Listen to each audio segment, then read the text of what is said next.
UP board कक्षा 11 के छात्रों, कृषि विज्ञान की ये एक गलती आपकी पूरी फसल बर्बाद कर सकती है। आज 5 मिनट में सीखो फसल चक्र के वे नियम जो परीक्षा में हर साल आते हैं। तो चलिए बच्चों, सबसे पहले समझते हैं कि मिश्रित खेती और बहुफसली खेती में क्या अंतर है, क्योंकि इसमें बहुत से छात्र कंफ्यूज होते हैं। बाईं तरफ देखिए, मिश्रित खेती का मतलब है जब किसान फसलों को उगाने के साथ अपनी कमाई बढ़ाने के लिए पशुपालन, डेयरी या मुर्गी पालन भी करता है, यानी खेती भी और गाय भैंस भी। अब दाईं तरफ देखिए, बहुफसली या मिश्रित खेती का मतलब बिल्कुल अलग है। इसमें किसान एक ही खेत में एक ही समय पर 2 या 2 से अधिक फसलों को मिलाकर बोता है, जैसे गेहूं के साथ सरसों, कतारें लगाना। ऐसा करने से अगर एक फसल खराब भी हो जाए तो दूसरी फसल को नुकसान भरपाई हो जाती है।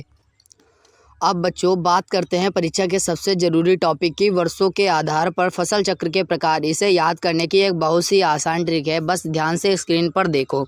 सबसे पहले है 1 वर्ष का चक्र। इसमें वो फसलें आती हैं जो 1 साल के अंदर ही खेत को खाली कर देती हैं, जैसे धान के बाद आलू या गन्ना लगाना। दूसरा है 2 वर्ष का चक्र। इसको पूरा करने में 2 साल लगते हैं, जैसे पहले साल आपने धान, दलहन या सरसों बोई और दूसरे साल गन्ना और गेहूँ लगा दिया। और तीसरा है 3 वर्ष का चक्र। ये 3 साल तक चलता है, जिसमें पहले साल धान, सरसों, दूसरे साल गन्ना, गेहूं और तीसरे साल मक्का, मूंग या सूरजमुखी जैसी फसलों चक्र में घूमती। छात्रों, फसल चक्र के प्रकारों को समझने के बाद अब हम आते हैं हमारे सबसे महत्वपूर्ण पड़ाव पर, जहां से परीक्षा में सीधे सवाल आता है। फसल चक्र सघनता क्या है और इसे कैसे निकाला जाता है? सरल भाषा में कहें तो किसी निश्चित अवधि में खेत में उगाई गई कुल फसलों की संख्या को वर्षों की संख्या से भाग देकर जब हम 100 से गुणा करते हैं तो हमें फसल चक्र सघनता मिलती है। इसका सूत्र बहुत महत्वपूर्ण है, इसे अभी नोट कर लीजिए। फसल चक्र सघनता बराबर फसलों की संख्या भाग वर्ष गुणे 100। आइए इसे स्क्रीन पर दिए गए उदाहरण से समझते हैं। मान लीजिए फसलों की संख्या 3 है और वर्ष 1 है, तो सूत्र के अनुसार 3 भाग 1 गुणे 100, यानी आपके खेत की फसल चक्र सघनता 300% निकल कर आएगी।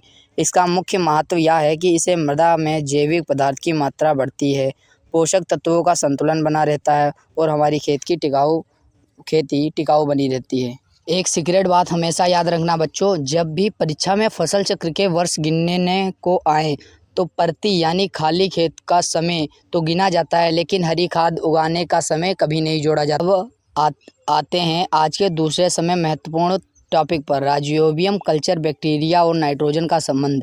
छात्रों, परीक्षा में अक्सर पूछा जाता है कि दलहनी फसलों का कृषि में क्या महत्व है, तो ध्यान से समझिए। जो हमारी प्रमुख दलहनी फसलें हैं, जैसे चना, मूंग, उड़द, सोयाबीन, मटर और अरहर, इनकी जड़ों में छोटी छोटी गांठें होती हैं। इन गांठों में राइजोबियम नाम का एक विशेष बैक्टीरिया रहता है। इस बैक्टीरिया के मुख्य लाभ सीधे आपके एग्जाम में पूछे जाते हैं। नंबर 1, यह हवा में मौजूद नाइट्रोजन को सोखकर मिट्टी में स्थिर करता है। नंबर 2, यह पौधा को आसानी से मिलने वाली नाइट्रोजन उपलब्ध कराता है। नंबर 3, इससे हमारी मिट्टी की उपजाऊ शक्ति बढ़ती है। नंबर 4, और यह दलहनी फसलों की वृद्धि और पैदावार कई गुना बढ़ा देती है। वीडियो अच्छी लगी हो तो लाइक करें, सब्सक्राइब करें, ऐसी वीडियो के लिए कमेंट करें।